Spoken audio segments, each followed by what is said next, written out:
ایک ضلع میں جس کے بنیاد پر اگر آپ کے ساتھ یہ پیسہ ہو تو آپ ہر گھر تک واٹر سپلائی سکیم اور ہر بچے کو مفت تعلیم اور ہر بیمار کے لیے مفت علاج کا انتظام کر سکتے ہیں.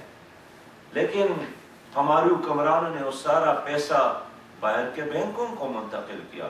خود سویز بینک کے ڈائریکٹر کا اعتراف ہے ڈائریکٹر کا کہ 97 بلین ڈالر سے زیادہ پیسہ ان کا ہمارے بینک میں پڑا ہے. 97 بلین ڈالر معمولی رقم نہیں ہے. اس پہ 6 کروڑ بے روزگار نوجوانوں کو روزگار مل سکتی ہے. تو ایک طرف اس قیادت میں دنیا کو بنانے، دنیا کو چلانے اور ترقی دینے کی کوئی صلاحیت نہیں ہے، اور دوسری طرف دین سے مسلسل بیزاری کا اعلان ہے. کلبوں کو آباد کیا، شراب کے لائسنس کو عام کیا، کرپشن کو عام کیا، اور ہم گلہ بھی نہیں کر سکتے اس لیے کہ ایک آدمی جانتا نہیں ہو آپ اس سے کس طرح شریعت کا مطالبہ. گزشتہ دنوں ہمارے وزیر تعلیم سے کسی صحافی نے پوچھا کہ قرآن کریم میں کتنے پارے ہوتے ہیں. اس نے کہا کہ جب بڑا قرآن ہو تو اس میں ضرور 50 پارے ہوں گے.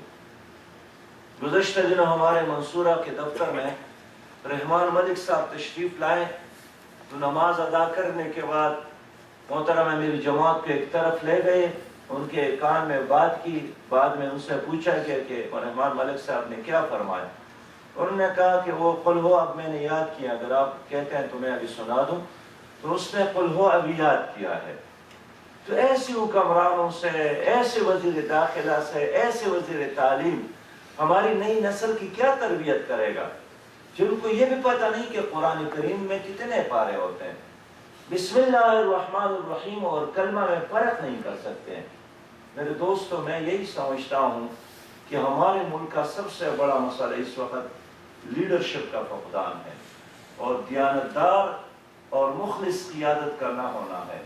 ہندوستان کے ایٹم بم اتنا خطرناک نہیں ہے ہمارے خلاف جتنا کرپٹ لیڈرشپ ہمارے لیے خطرناک ہے. کرپٹ لیڈرشپ کی وجہ سے پاکستان 2 حصوں میں تقسیم ہوا، اور آج اسی قیادت کی وجہ سے پاکستان بالکل آخری سسکیاں لے رہی ہے. میرے دوستوں اور میرے بھائیوں، میں اس لیے آپ کو مایوس بھی نہیں کرنا چاہتا ہوں. ہمارے ہاں بہت زیادہ پوٹینشل ہے، لیکن مسئلہ کرپشن اور اس قیادت کا ہے. بڑے توقعات تھی پیپل پارٹی اور ان کے اتحادیوں سے قوم کی. لوگوں نے پرویز مشرف کی پالیسیوں کو مسترد کر کے ان کو ووٹ دیا تھا، لیکن سچی بات یہ ہے کہ موجودہ حکومت نے پرویز مشرف کے تمام گناہوں کو معاف کرا ہے. معیشت کا بیڑا غرق کر دیا. 2008 میں ڈالر کی قیمت 62 روپیہ تھی اور اب 94 اور 95 پر. 2008 میں آٹے ملیشیا کو 1 رکھا ہے اور اس کو ترقی دی ہے، اور آج رنگٹ ہے کہ آج سے 15 سال قبل رنگٹ جس مقام پر تھا ان کی کرنسی آج بھی اسی طرح ہے.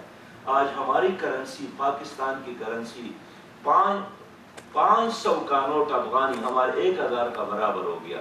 یعنی افغانستان میں جنگ جاری ہے، تباہی اور بربادی ہے، لیکن اس کی کرنسی ہم سے بہتر ہے. بنگلہ دیش کا ٹکا ہم سے بہتر ہے. ہندوستان کا روپیہ، ملیشیا کا رنگٹ اور باقی دنیا کی تو میں بات ہی نہیں کرتا ہوں، اس لیے کہ وہاں ایک اچھی قیادت ان کو ملی ہے. میرے دوستو، آپ سے میں اس لیے جرگہ کرنے آیا ہوں، مشورہ کرنے آیا ہوں کہ کرنا کیا ہے. کیا تماشا کر کے حل مسائل حل ہو سکتے؟ کیا غیر جانبدار رہ کر مسائل حل ہو سکتے ہیں؟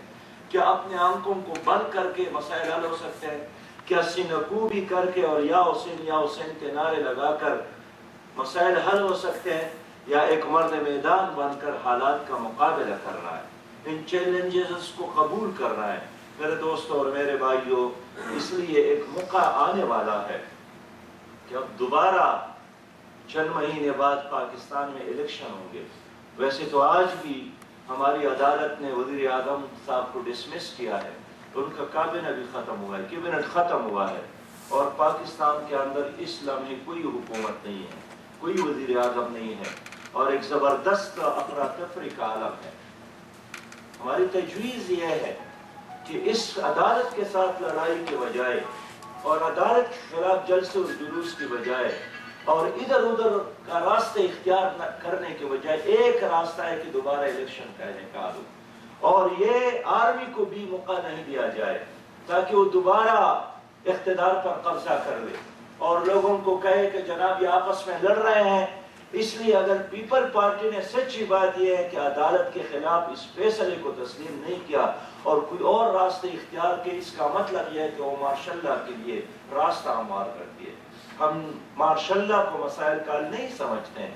اگر فوج کے ساتھ مسائل کا حل ہوتا تو اب تک بھٹو سے پہلے ایوب خان کی حکومت تھی، یحییٰ خان کی حکومت تھی، انہی حکومتوں نے تو مشرق پاکستان کی حالت کو اتنا خراب کیا کہ بالآخر پاکستان دو حصوں میں تقسیم ہوا۔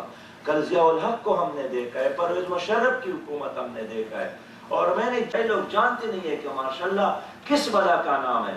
یہ ہماری روایت اور ہمارے ہر مسئلے کا علاج ہے۔ اس لیے ہم سمجھتے ہیں کہ قوم کو ایک بار پھر موقع ہونا دینا چاہیے تاکہ وہ اپنی نئی لیڈرشپ کا انتخاب کر لے۔ آپ سے یہی مشورہ کرنا ہے کہ میرے دوستوں اور میرے بھائیو، سعودی عرب میں لاکھوں پاکستانی رہتے ہیں اور آپ بہت اہم لوگ ہیں، اپنے علاقوں میں آپ کی بہت زیادہ اہمیت ہے، اور اہم اور بڑا آدمی وہی ہوتا ہے، کتابوں میں ہے کہ جو آدمی اپنی ذات کے حوالے سے سوچتا ہے وہ چھوٹا آدمی ہے، بڑا آدمی وہ ہے جو دھرتی کے حوالے سے سوچتا ہے، جو ملک کے حوالے سے سوچتا ہے۔ میرا ایمان اور یقین ہے کہ آپ لوگ رہتے ادھر ہیں، لیکن آپ لوگوں کے سوچوں کا محور اور محبتوں کا محور تو پاکستان ہے۔ پاکستان کے اندر بہت پوٹینشل موجود ہے۔ دنیا کی امامت اور امت مسلمہ کی قیادت اگر کوئی قوم کر سکتی ہے تو پاکستان ہے، لیکن یہ علیحدہ بات ہے کہ آپ پاکستان میں جائیں تو آپ کو پنجابی ملے گا، آپ کو سندھی ملے گا، آپ کو پٹھان ملے گا، آپ کو بلوچ ملے گا، آپ کو پاکستانی نہیں ملے گا۔ پاکستان کے اندر پاکستان نہیں ملتا ہے۔ اس لیے ہماری یہ خواہش ہے کہ آؤ مل کر اس پر غور کریں۔ ہماری یہ خواہش ہے کہ جب پاکستان آپ آئیں اور آپ پاکستان کی ایئرپورٹ پر قدم رکھیں تو ایک ہنستا پاکستان، ایک مستحکم پاکستان آپ کا استقبال کرے، ایک کلین پاکستان، ایک گرین پاکستان، ایک کرپشن سے پاک پاکستان، ایک ترقی یافتہ پاکستان، ایک روشن پاکستان آپ کا استقبال کرے، اور آپ کو پاکستان یوں محسوس ہو جائے جس طرح ایک بچہ ماں کی گود میں بیٹھ جائے۔ ایک ایسے پاکستان کی تعمیر کے لیے ہم سب نے مل کر کام کرنا ہے۔ یہ جو اللہ رب ذوالجلال نے ہمیں دعا کرنے کا حکم دیا ہے کہ ربنا آتنا فی الدنیا حسنہ وفی الآخرۃ حسنہ وقنا عذاب النار، اللہ مجھے دنیا حسنہ دے دے اور آخرت میں عذاب سے پناہ دے دے۔ تو دنیا حسنہ کیا ہے؟ ایک ایسا دنیا حسنہ جس میں شریعت کے بالادستی ہو، جس میں نیکی کرنا آسان ہو، جس میں بدی کرنا مشکل ہو، دنیا حسنہ جس میں جہالت نہ ہو، دنیا حسنہ جس میں غربت نہ ہو، دنیا حسنہ جس میں انسان پر انسانوں کی حکمرانی نہ ہو، دنیا حسنہ جس میں کرپشن نہ ہو، جس میں گلی گلی اور کوچے کوچے گندگی کا ڈھیر نہ ہو۔ میرے دوستو، ایک ایسی دنیا حسنہ کی تعمیر کے لیے آپ لوگوں سے تعاون مطلوب ہے۔ اللہ کا حکم یہی ہے کہ وَتَعَاوَنُوا عَلَى الْبِرِّ وَالتَّقْوَىٰ۔ جماعت اسلامی پاکستان، جس کو آپ جانتے ہیں، یہ عصبیتوں سے بالاتر ہے، یہ مسلکی اختلافات اور تعصبات سے بالاتر ہے۔ پوری امت کی خاطر، پوری امت کے لیے ایک ایسا پلیٹ فارم ہے جو لوگوں کو اللہ کی طرف بلا رہی ہے، نبی مہربان صلی اللہ علیہ وسلم کی طرف لوگوں کو بلا رہی ہے۔ جماعت اسلامی کو آپ جانتے ہیں ایک صاف اور ستھری قیادت، ایک دیانتدار قیادت رکھتی ہے۔ جماعت اسلامی واحد جماعت ہے جس کے اندر جمہوریت ہے۔ باقی تمام پارٹیاں جمہوریت کی بات تو بے شک کرتی ہے، لیکن پراپرٹیز ہے، باپ کے بعد بیٹے اور بیٹے کے بعد نواسے کو منتقل ہوتی ہے۔ کامن اور غریب اور مڈل آدمی کے لیے وہاں آگے بڑھنے کا کوئی چانس نہیں ہے۔ نہ پیپل پارٹی میں کبھی الیکشن ہوا ہے، نہ مسلم لیگ میں الیکشن کا تصور ہے، نہ NP میں الیکشن کا تصور ہے۔ یہ افراد کی گرد گھومنے والے، جماعت اسلامی ایک نظریہ، جماعت اسلامی ایک پروگرام، جماعت اسلامی ایک عقیدہ، جماعت اسلامی ایک مینیفیسٹو، جماعت اسلامی ایک خلافت کے تصور کے ساتھ، حکومت الہیہ کے تصور کے ساتھ اس ملک اور پاکستان میں موجود ہے۔ اگر بوسنیا میں مسئلہ ہو، چچنیا کی تکلیف ہو، افغانستان کا مسئلہ ہو، جماعت اسلامی حاضر ہے۔ فلسطین کا مسئلہ ہو، کشمیر کا مسئلہ ہو، جماعت اسلامی آپ کو نظر آ رہی ہے۔ اگر ملک کے اندر زلزلہ آ جائے، اگر ملک کے اندر سیلاب آ جائے، جماعت اسلامی حاضر۔ اور آج جماعت اسلامی ہے جس کے الحمدللہ 40 سے زیادہ بڑے اسپتال الخدمت کے تحت کام کر رہے ہیں۔ جماعت اسلامی ہے جس نے گزشتہ چند سالوں میں لاکھوں غریبوں کے گھروں میں مفت کنویں کھود کر ان کے لیے پانی کا انتظام کیا۔ جماعت اسلامی کا الخدمت فاؤنڈیشن ہے جنہوں نے اس سال منصوبہ بنایا ہے کہ ہم 10,000 یتیم بچوں کی تعلیم کا کفالت کا اور اس کو مثالی شہری بنانے کا کفالت کریں گے، انتظام کریں گے۔